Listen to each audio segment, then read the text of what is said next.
اللہ تعالیٰ سے محبت کرنے والے عجیب لوگ آئے اس دنیا کے اندر. حضرت ابراہیم علیہ السلام اللہ کے خلیل ہیں، اللہ کے پیغمبر ہیں. ان کے دل میں اللہ کی شدید محبت تھی. ایک مرتبہ بکریوں کو چرا رہے تھے کہ ایک شخص قریب کھڑا ہوا تھا. اس نے دیکھا کہ ابراہیم خلیل اللہ ہیں. اونچی آواز میں کہنے لگا سبحان ذی الملک والملکوت سبحان ذی العزت والعظمت والہیبت والقدرت والکبریاء والجبروت. اس نے اس انداز میں، خوبصورت انداز میں اللہ تعالیٰ کی تعریفیں کی. حضرت ابراہیم علیہ السلام تو اللہ کے خلیل تھے، اللہ کے دوست تھے. جب اللہ کا تذکرہ سنا، اللہ کی محبت نے دل میں جوش مارا. فوراً اس کے پاس آئے، آ کے کہنے لگے اے بھائی آپ نے یہ تعریف کی ہے، آپ دوبارہ یہ تعریفی کلمات کہہ دو. وہ کہنے لگا ابراہیم میں کہوں گا تو صحیح، لیکن اس کے بدلے میں آپ کو کچھ دینا پڑے گا. فرمایا میری آدھی بکریاں آپ لے لینا. اس شخص نے دوبارہ یہی کلمات کہہ دیے. پھر محبت ایسی جوش مارا کہ اللہ ہوتی رہے ثنا تیرے نام کی، اللہ تیرے نام کی حمد و ثنا ہوتی رہے. ابراہیم سنتا رہے. پھر فرمانے لگے کہ اے بھائی دوبارہ یہ کلمات کہہ دو. وہ کہنے لگا کہ اب آپ مجھے کیا دیں گے؟ فرمایا میری بقیہ آدھی بکریاں بھی تم لے لینا. اس نے وہ بھی لے لی. پھر تیسری مرتبہ وہ کلمات کہے. پھر فرمانے لگے اے بھائی ایک مرتبہ میرے رب کی تعریف دوبارہ کر دو، میرے محبوب کی تعریف دوبارہ کر دو. کہنے لگے ابراہیم خلیل اللہ اب تو آپ کے پاس بکریاں بھی نہیں ہیں، اب اس کے بدلے میں آپ مجھے کیا دیں گے؟ فرمایا دیکھو ان بکریوں کو چرانے کے لیے تمہیں کسی بندے کی ضرورت پڑے گی. میں تمہارے لیے ان بکریوں کو چرا دیا کروں گا، مگر تم میرے رب کی تعریف تو کر دو.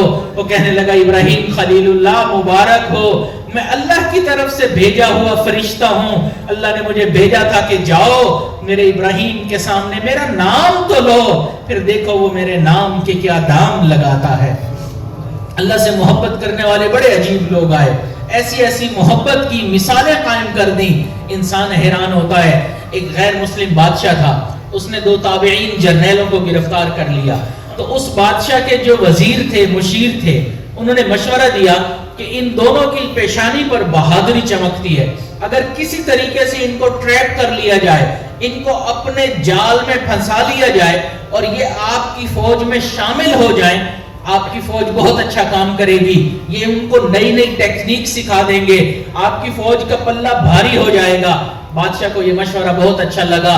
اس نے ان کو ہر طرح سے خریدنے کی کوشش کی، مال بھی دیا، حسن و جمال بھی ان کے سامنے پیش کیا. لیکن وہ ایمان کے مضبوط تھے.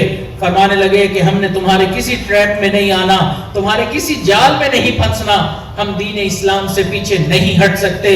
پھر ایک دن بادشاہ نے ان کو بلایا، ان کے سامنے آگ جلائی گئی، ایک بڑے سارا کڑائی رکھی گئی، اس کے اندر تیل ڈالا گیا. جب تیل ابلنا شروع ہو گیا کہنے لگا ہمارے مذہب دین کو قبول کر لو ورنہ اس کے اندر تمہیں ڈال کر کوئلہ بنا دیا جائے گا. انہوں نے فرمایا تو جو کر سکتا ہے کر لے، ہم نے دین اسلام سے پیچھے نہیں ہٹنا. بادشاہ نے ان میں سے ایک کو پکڑا، اس کے جلتے ہوئے تیل کے اندر، ابلتے ہوئے تیل کے اندر ڈال دیا. جیسے ہی ان کو ڈالا تھوڑی دیر کے بعد ان کی وفات ہو گئی. جو دوسرے تھے ان کی آنکھوں میں آنسو آ گئے، رونا شروع کر دیا. بادشاہ کو لگا شاید یہ ڈر گئے ہیں، اب ان کے ساتھ نرم انداز میں گفتگو کرنی چاہیے. تو اس نے بڑے نرمی سے کہا کہ اگر آپ چاہتے ہیں کہ آپ کا یہ حال نہ ہو جو آپ کے ساتھی کا ہوا ہے، آپ ہماری بات کو تسلیم کر لیں، ہماری فوج میں شامل ہو جائیں.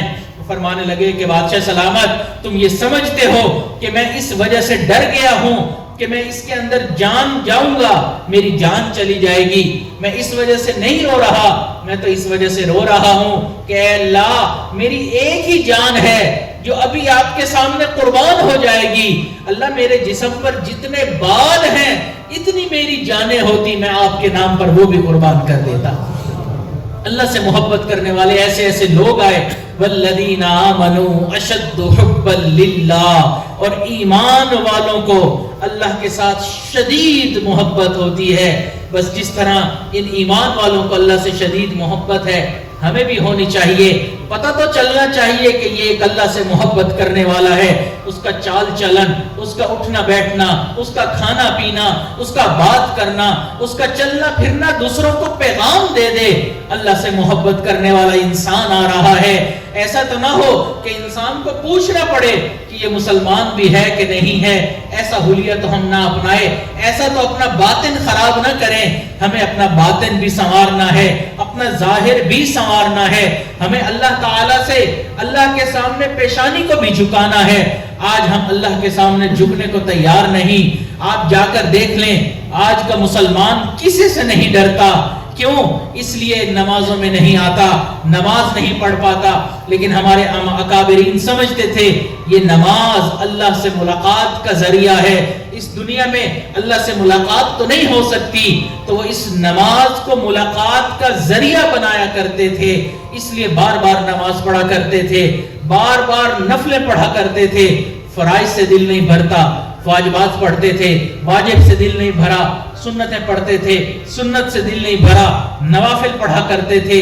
اس فقط بہانہ تھا کہ ہمیں اپنے محبوب سے ملاقات ہو رہی ہے. حدیث مبارکہ میں ہے, جب شخص نماز کی نیت باندھتا ہے, وہ کہتا ہے الحمدللہ رب العالمین. اللہ جواب دیتے ہیں حمدنی عبدی, میرے بندے نے میری حمد بیان کر دی.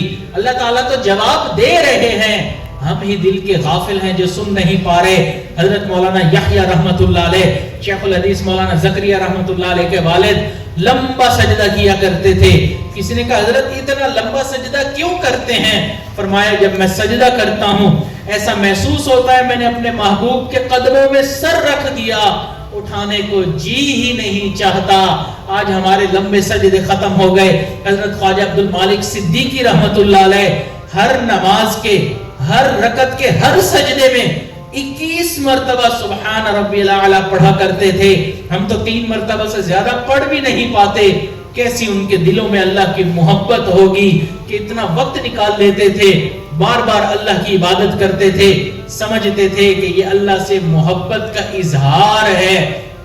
اس لیے وہ نماز کو حاکم وقت کی بیگار سمجھ کر نہیں پڑھتے تھے, بلکہ لقائے یار سمجھ کے پڑھا کرتے تھے کہ یہ تو اللہ سے ملاقات کا ایک ذریعہ ہے. ہمیں بھی چاہیے کہ آج ہم جس طرح دنیا میں مگن ہو چکے ہیں, دنیا کی محبتیں ہیں, ہم دنیا کی خاطر نہ جانے کیا کچھ کرتے ہیں. کوئی ایک دن تو ہماری زندگی میں ایسا ہو کہ ہم اس دن اللہ کے لیے گزار لیں, ہم وہ دن اللہ کی محبت میں گزار لیں. کوئی نماز کا ایک سجدہ تو ایسا ہو کہ ہم سجدہ کریں کہ زمین کانپ جائے کہ یہ اللہ سے محبت کرنے والے کا سجدہ ہے. آج ایسے سجدے نہیں. آج ہم نمازوں میں کھڑے ہوتے ہیں, غفلت والی ہماری نمازیں ہوتے ہیں. میں جو سر و سجدہ ہوا کبھی, زمین سے آنے لگی صدا, تیرا دل تو ہے صنم آشنا, تجھے کیا ملے گا نماز میں. اس لیے ہمیں چاہیے کہ ہم نماز کے اوپر محنت کریں, ہم اللہ کی محبت کے اوپر محنت کریں. اللہ تعالی ہمارے دلوں میں اپنی محبت کو پیدا فرمائے.